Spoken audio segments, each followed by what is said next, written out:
اللہ تعالیٰ نے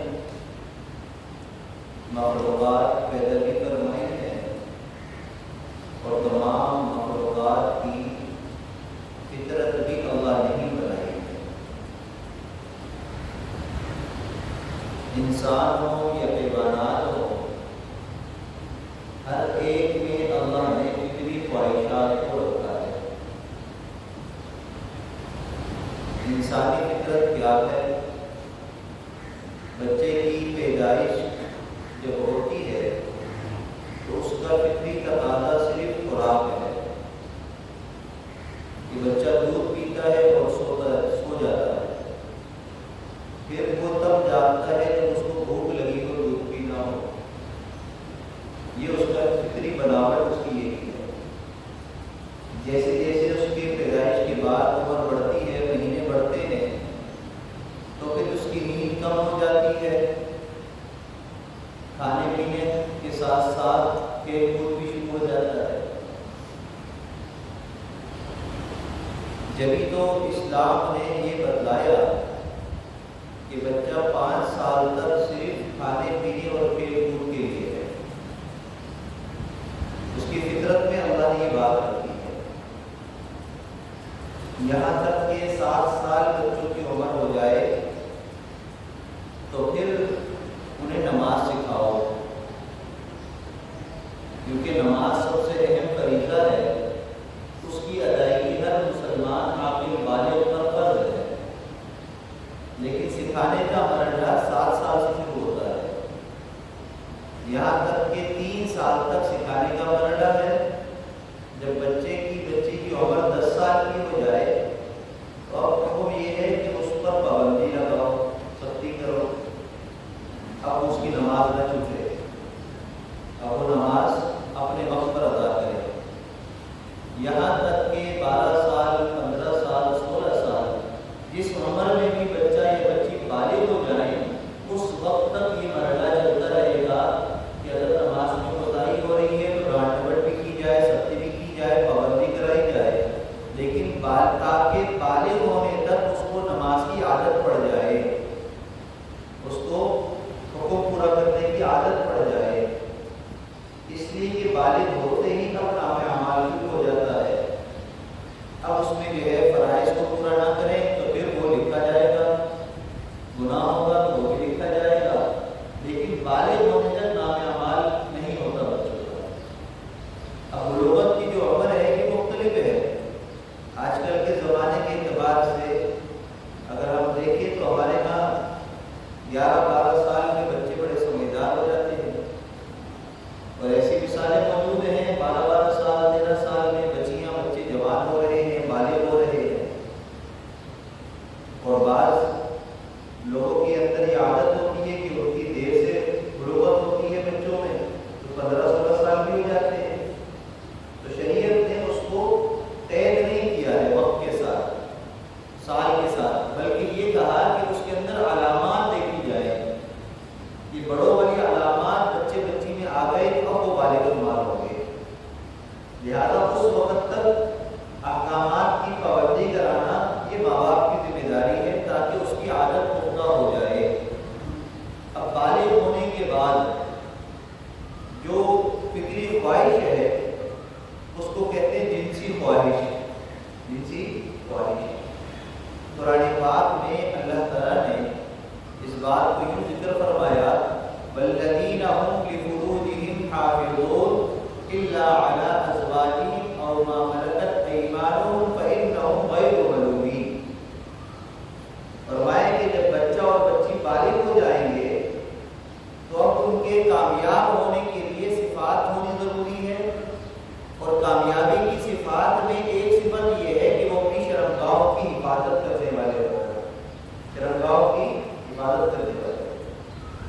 اب مجھے بتائیے کہ صبح ناشتہ کرنے کے بعد 6 گھنٹے مشکل سے گزرتے ہیں کہ ہمیں بھوک لگ جاتی ہے، 8 گھنٹے گزر جائیں تو ہمیں کمزوری محسوس ہونا شروع ہو جاتی ہے، 10-12 گھنٹے ہو جائیں تو پھر ہمیں کچھ کھائے بغیر کام کرنے کو دل نہیں کرتا۔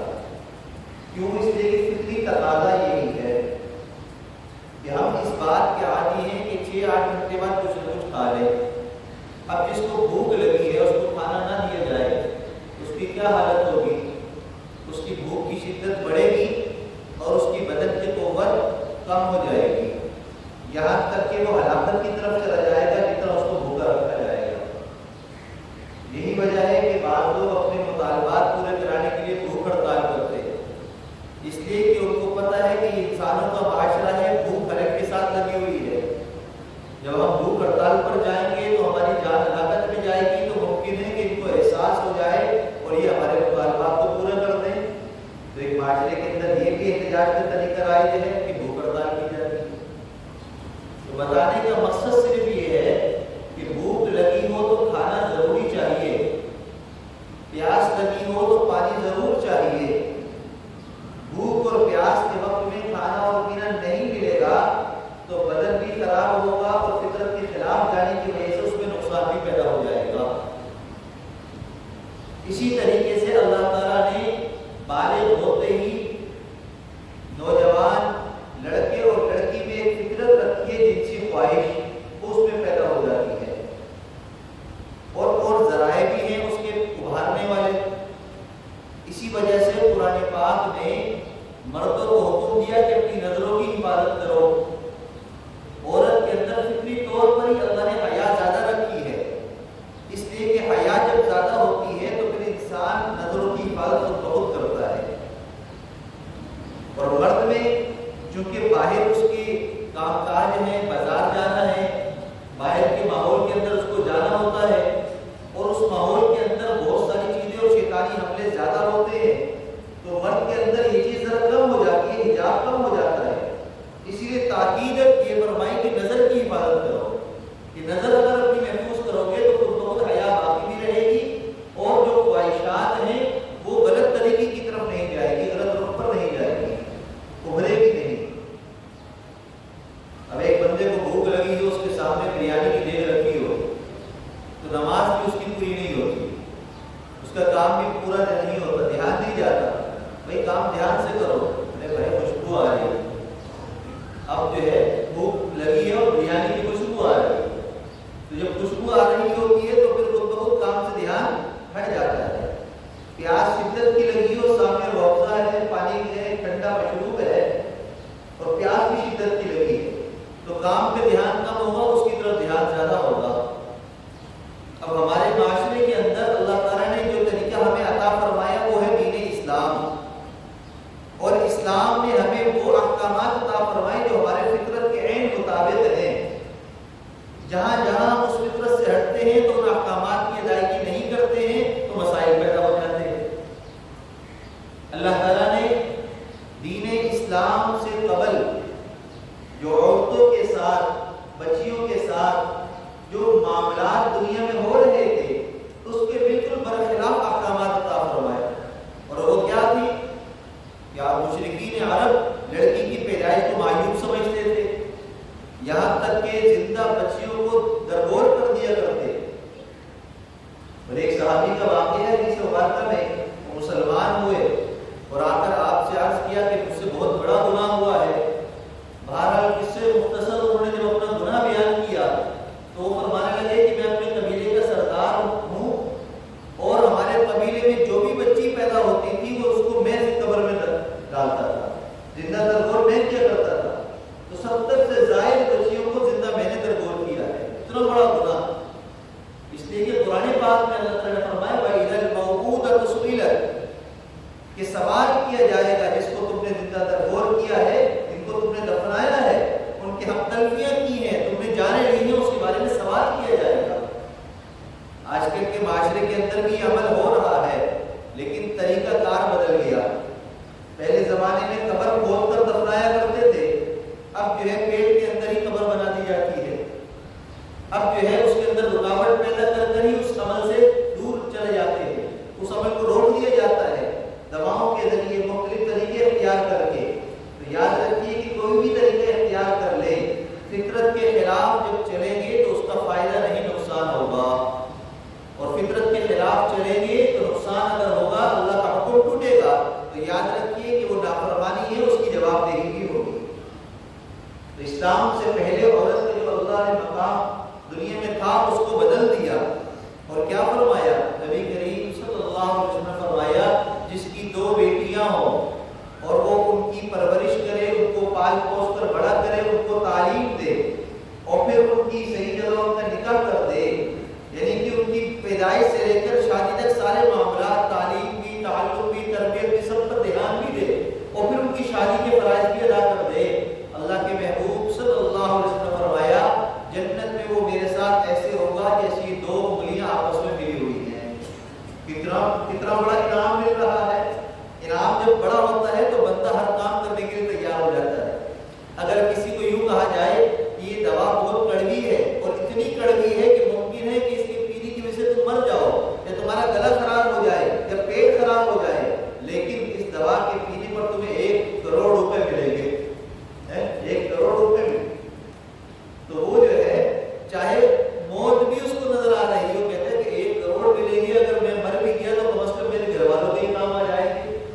یہی وجہ ہے کہ ہم معاشرے کے اندر ایسی مثالیں دیکھتے ہیں کہ اپنے گھر والوں کے لیے، بیوی بچوں کے لیے لوگ اپنی جان قربان کر دیتے ہیں تاکہ ان کو پیسے مل جائیں، تاکہ ان کا مسئلہ حل ہو جائے۔ تو یہ کیوں ہوا؟ اس لیے کہ اس کو فائدہ نظر آیا، طلب نظر آئی، اس طرف چلے گئے، نقصان بھی برداشت کر لیا۔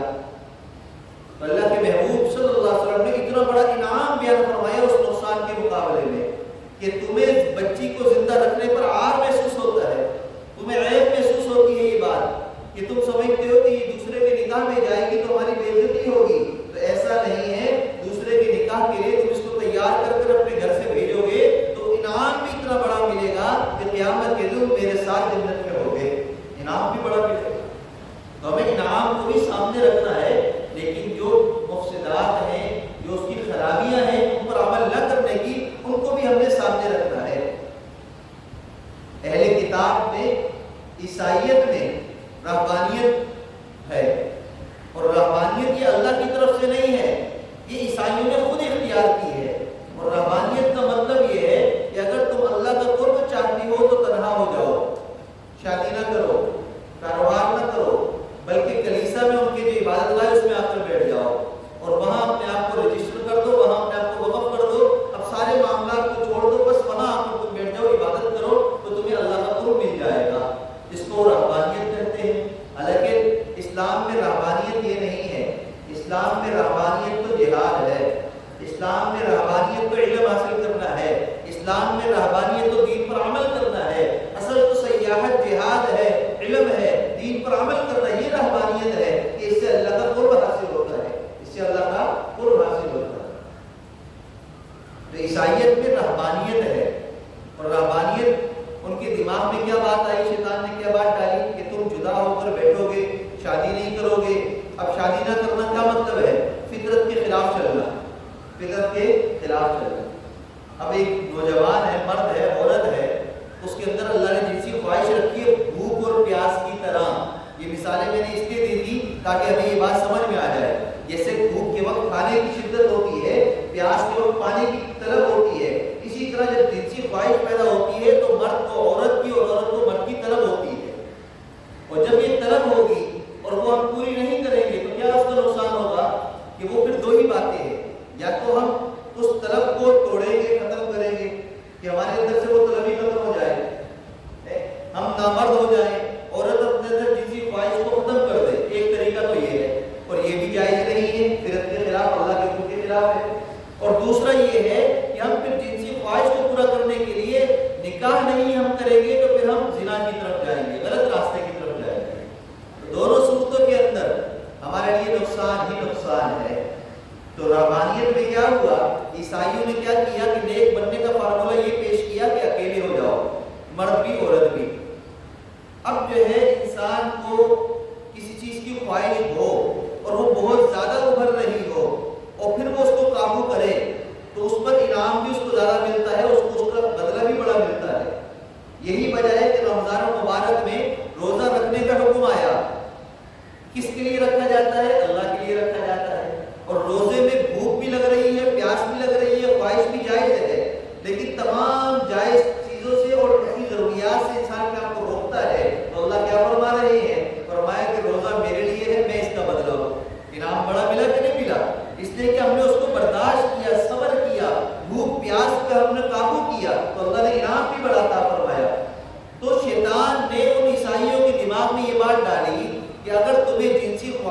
زیادہ ہوگی اور تم اس کو قابو کرو گے تو تمہیں اللہ کا قرب زیادہ ملے گا. لہٰذا انہوں نے ایک ہی جگہ کلیسا میں جمع ہو کر رہنے شروع کر دیا، مردوں نے بھی عورتوں نے بھی. اب وہاں پر کوئی حجاب بھی نہیں ہے، مرد عورت ہے سارے کے سارے راہب و راہبہ بنے ہوئے ہیں، وہاں رہ رہے ہیں. اب مرد عورت کے سامنے اور اس کو جنسی خواہش پیدا ہو رہی ہو تو کیا کرے گا؟ برداشت کرے گا. لیکن کب تک کرے گا؟ جب تک کہ وہ برداشت کر سکتا ہے. ایک نہ ایک وقت آئے گا کہ اس کے اندر مبتلا ہو جائے گا. اور یہی عیسائیوں میں ہوا کہ عیسائی معاشرے کے اندر اتنا زیادہ گناہ فحاشی نہیں تھے جتنا کلیسوں کے اندر زنا ہونے لگا. اس لیے کہ وہاں مرد عورت جمع ہو کر رہنے لگے اور انہوں نے یہ سمجھا کہ جمع ہو کر رہیں گے، فطری خواہش بڑھے گی، اس کو قابو کرے گی تو اللہ کا قرب ملے گا. لیکن چونکہ اللہ کے حکم کے خلاف کیا تو اس کو الٹا نتیجہ یہ نکلا کہ اس کو قابو تو نہ کر سکے، زنا میں مبتلا ہو گئے. اس لیے اس معاشرے کے اندر زنا کی ابتدا جو ہوئی وہ کلیسیاؤں سے ہوئی، ان کی عبادت گاہوں سے زنا شروع ہوا، اس لیے کہ انہوں نے فطرت کے خلاف وہاں پر چلنے شروع کیا. دین اسلام نے ہمیں ایسا بہترین دین دیا ہے، اسلام کے نام پر ہمیں جو دین ملا ہے بہترین ہے. تو اس کے ہر حکم کے اندر بڑی حکمتیں ہیں، بڑے ہمارے فائدے ہیں. اب بچہ بالغ ہو جاتا ہے، 12 سال کی عمر، 13 سال، 14 سال کی عمر میں بچی بالغ ہوتی ہے 13 سال کی عمر میں مثال کے طور پر. لیکن ہمارے شادی کس عمر میں ہو رہی ہے؟ 30 سال کی عمر میں، 35 سال کی عمر میں، 26 سال کی عمر میں، 25 سال کی عمر میں. مجھے بتائیے کہ ہمارے معاشرے کے اندر کوئی ایسی مثال ہمارے گھروں میں ملتی ہے کہ بچہ بالغ ہو گیا 13 سال میں، 14 سال میں ہم نے اس کا نکاح کر دیا ہو؟ ملتی ہے؟ نہیں ملتی مثال. اب خرابی بتائیں ہوگی کہ نہیں ہوگی؟ جو 12-13 سال میں بچہ بالغ ہو رہا ہے تو گویا کہ اس کی جنسی خواہش بننا شروع ہو گئی. اب وقت کے ساتھ ساتھ وہ بڑھے گی. اب وہ اسکول جائے گا، کالج جائے گا، وہاں پر غیر محرم لڑکیاں سامنے آ سکتی، گھر آئے گا، موبائل استعمال کرے گا، ڈرامے فیس بک چلائے گا، اس میں لڑکیاں کی تصویریں سامنے آئیں گی. شادیوں کے اندر جائیں گے، وہاں پر بیچ میں پارٹیشن نہیں ہوگا، مرد عورتیں سامنے ہوں گے، لڑکے لڑکی ایک دوسرے کو دیکھیں گے، ان کی خواہش بڑھے گی. بازاروں میں جائیں گے، وہاں پر لڑکیاں مرد عورتیں اپنے سامنے ہوں گے، خواہش ابھرے گی. شادی نہیں ہو رہی. اب شادی نہیں ہوئی بھی تو مجھے بتائیں کہ خواہش کتنی تیزی کے ساتھ ابھر رہی ہے. جب یہ ابھرے گی بار بار ابھرے گی. اب 1 سال گزر گیا، 15 سال، 16 سال، 17 سال، 18 سال، 25 سال عمر ہو گئی. 10 سال تک کون مرد ہے جو اپنی خواہش کو برداشت کر سکتے ہو ابھرنے کے باوجود بھی؟ بتاؤ تو مجھے بھائی، کون ہے اتنا نیک؟ اور یہ فطری خواہش ایسی ہے جو مرد عورت کے اندر اللہ نے رکھی ہے، اس کے اندر قید نہیں ہے نیک اور بد کی. مسلمان کافر کی کوئی قید نہیں ہے کہ اگر یہ عالم ہے، یہ نبی ہے، یہ ولی ہے تو یہ پاک ہے، اس سے ایسا نہیں ہے بھائی. ہاں عالم ہے اس کے اندر بھی خواہش اتنی ہے مرد والی، عالمہ ہے باپردہ عورت ہے اس میں بھی خواہش اتنی ہے. ہر ایک کے اندر خواہش اللہ نے اس کی فطرت کے مطابق رکھی ہے. اگر ہم اس کا وقت پر صحیح استعمال نہیں کریں گے تو پھر غلط راستے کھل جائیں گے، اور غلط راستے کھلیں گے تو پھر زنا عام ہوگا، فحاشی عام ہوگی، جس کی وجہ سے معاشرے کے اندر خرابی پیدا ہوگی. اور یہی وجہ بنی ہمارے یہاں خرابیاں پیدا ہونے کی کہ ہمارے یہاں نکاح مشکل ہم نے بنا دیے تو زنا عام ہو گئے. حالانکہ نکاح کو اللہ تعالیٰ کے محبوب صلی اللہ علیہ وسلم نے بڑا ہی آسان بھی فرمایا اور اس میں اچھائیاں بھی بیان فرمائی. یہاں تک کہ آپ نے فرمایا النکاح نصف الایمان، نکاح نصف ایمان ہے. اور فرمایا اللہ تعالیٰ نے قرآن پاک میں وَمِنْ آیَاتِهِ أَنْ خَلَقَ لَكُم مِّنْ أَنفُسِكُمْ أَزْوَاجًا لِتَسْكُنُوا إِلَيْهَا، ہم نے آپس میں جوڑے اس لیے بنائے ہیں لِتَسْكُنُوا إِلَيْهَا تاکہ تم اپنے جوڑے سے سکون حاصل کرو. وَجَعَلَ بَيْنَكُمْ مَوَدَّةً وَرَحْمَةً، آپس میں محبت اور رحمت کے لیے ہم نے رشتہ بنایا ہے. إِنَّ فِي ذَلِكَ لَآيَاتٍ لِقَوْمٍ يَتَفَكَّرُونَ، لیکن جو غور و فکر کرنے والے ہوں گے، سوچ و بچار والے ہوں گے، وہی ان باتوں کو ہماری پہچانیں گے، وہی ان باتوں پر عمل کریں گے. اب اگر ہم ان باتوں پر عمل نہیں کر رہے، نکاح کو آسان نہیں بنا رہے، تو گویا کہ ہم اللہ کی آیات کے اندر نہ غور و فکر کر رہے ہیں، نہ اللہ کی آیات کے مطابق ہم اہل فکر میں سے نہ اہل عقل میں سے. تو گویا کہ عقل کے خلاف کیا ہوا؟ بے وقوف ہو گئے. علم کے مقابل کیا ہوا؟ جہالت ہو گئی. تو آج بددینی اور جہالت کی وجہ سے آج ہم اس کام سے پیچھے ہٹے ہوئے ہیں. اور اگر نوجوان بچہ یا بچی ماں باپ سے یہ کہہ دیں کہ بھئی ہماری شادی کی ہمیں ضرورت ہے، شادی کرا دی جائے، اور ماں باپ بھی ایسے نہیں ہے کہ ان کو سمجھ بوجھ نہ ہو، سمجھ بوجھ ہے،